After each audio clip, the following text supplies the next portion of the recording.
안녕하십니까. 세상 읽어주는 남자 이상훈입니다. 오늘은 인텔을 통해서 삼성의 가능성을 짚어보는 시간을 갖겠습니다. 인텔은 항상 불안불안하다고 말씀드렸는데요. 현실이 됐습니다. 실적도 충격이었지만 이보다 더한 문제도 많이 생겼습니다.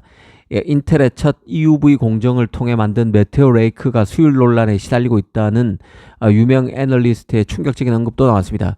이 첨단 노드에서 인텔의 불안한 행보는 여러 갈래로 파장을 낳을 수 있는 사안입니다. 그 영향을 천천히 짚어드리겠습니다. 삼성의 여파도 중장기적으로 상당할 수 있다는 생각입니다.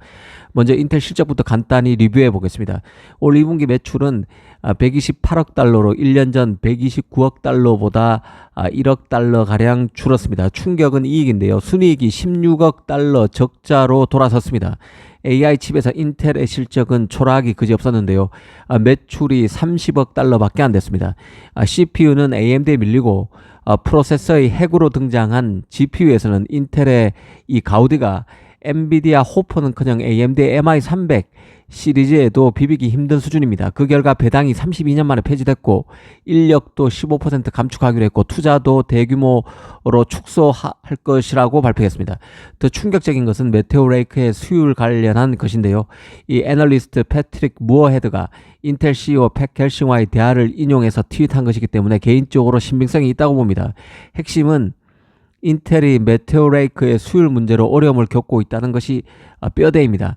물론 수율이 얼마인지에 대한 구체적인 언급은 없었습니다. 구체적 수치는 없었지만 메테오 레이크 처리량이 보수적인 기대치, 겸손한 기대치보다 나쁘다는 식으로 수율이 기대 이하임을 암시했습니다.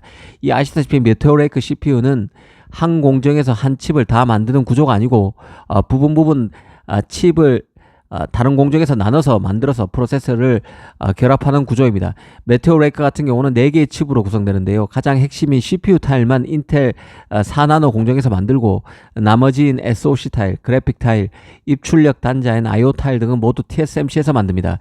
그간 시장에서는 인텔이 지난해 말, 그러니까 2023년 말 인텔의 아일랜드 팹에서 메테오 레이크가 양산에 들어갔고 그럼에도 불구하고 물량이 너무 작다는 우려가 나왔었는데요. 이번에 무어헤드 트윗으로 인텔의 저조한 수율이 입방아에 오를 것 같습니다. 도마에 오르는 것이죠.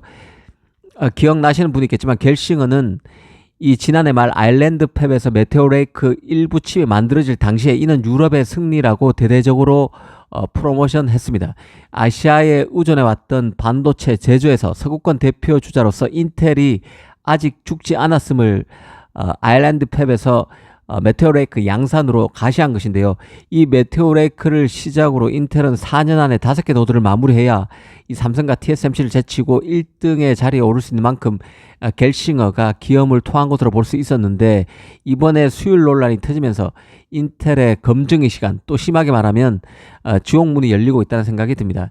인텔 입장에서는 인텔 4공정이 4나노 노드에서 만드는 이 메테오 칩이 대량 생산에 들어가지 못할 경우, 제대로 대량 생산이 안 될 경우에는 재앙과 같은 결과로 이어질 수 있습니다. 메테오 레이크 CPU처럼 이미 인텔은 TSMC의 칩의 상당 부분을 의존하고 있는 상태인데요. 인텔 4나노 공정도 제대로 돌아가지 못한다면 TSMC 등 외부 파운드리에 더 많은 새로운 코어 울트라 칩을 의존할 수밖에 없다는 뜻입니다. 이는 TSMC 삼성에게는 강력한 성장 모멘텀이 돼줄 수도 있는 이슈입니다. 인텔이 사실상 구공정 칩만 만들고 신공정 칩은 외부 파운드리에 더 의존하는 팹릿으로 전락할 리스크가 있다는 뜻이죠.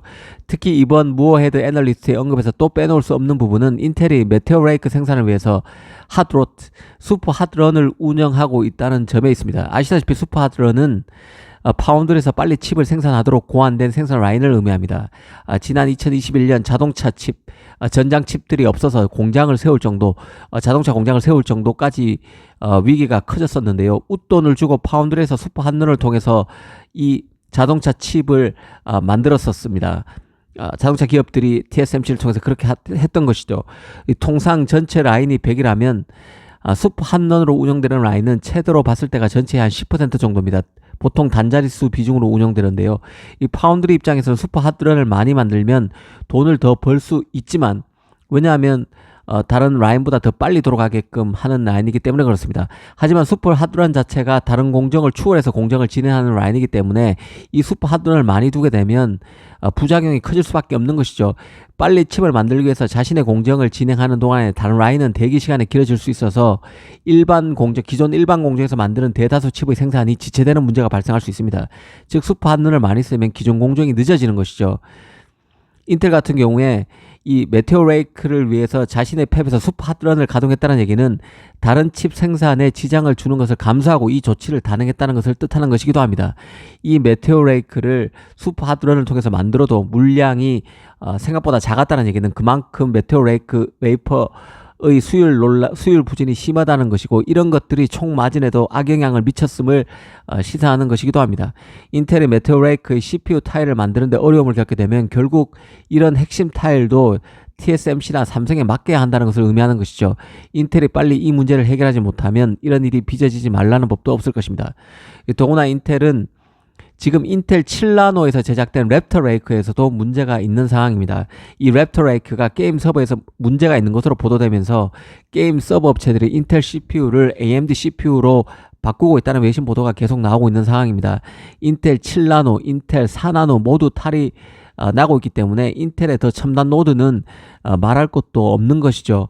인텔은 이 메테오 레이크 다음 15세대 CPU로 고성능 PC용 칩인 에로 레이크, 그리고 저전력 모빌리티 프로세서 즉 노트북 정형 칩의 루나 레이크를 9월에 내놓고 기존 공원대로 20옹스트롱 즉 2나노와 1.8나노 18옹스트롱 칩을 연내에 내놓겠다는 입장입니다. 특히 그 마이크로소프트 같은 경우는, MS 같은 경우는 사티아 나델라 CEO가 최근 그 차세대 맞춤형 프로세서의 파운드리 파트너로 인텔의 1.8나노를 선택했다고 공식화하기도 했었습니다. 하지만 이 발표 당시에도 마이크로소프트가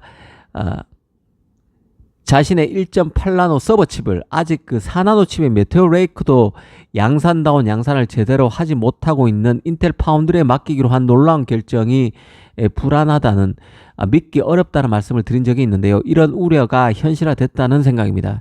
인텔 입장에서는 그나마 자신의 주력 칩에서 가장 핵심이 되는 CPU 타일만은 자신이 직접 만들고 그것의 제작 노드도 가장 앞선 노드라는 점에서 위안을 찾아왔었는데요.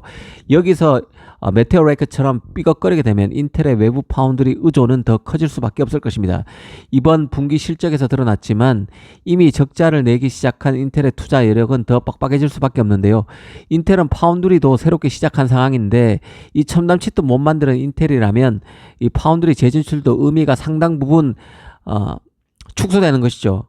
미국의 TSMC 삼성 의존이 더 심해질 수밖에 없는 것이고, TSMC 의존을 낮추기 위해서라도 미국 팹리스로서는 삼성에 대한 의존을 넓힐 수밖에 없는, 삼성으로 칩을 더 많이 맡겨서 TSMC와의 균형을 깨하는 방법으로 갈 수밖에 없다는 생각입니다. 특히 인텔이 자신의 칩을 TSMC에 더 맡기게 되면 TSMC 생산 캐파는 더 빡빡해질 수밖에 없는데요. 삼성의 기회가 생긴다는 뜻입니다.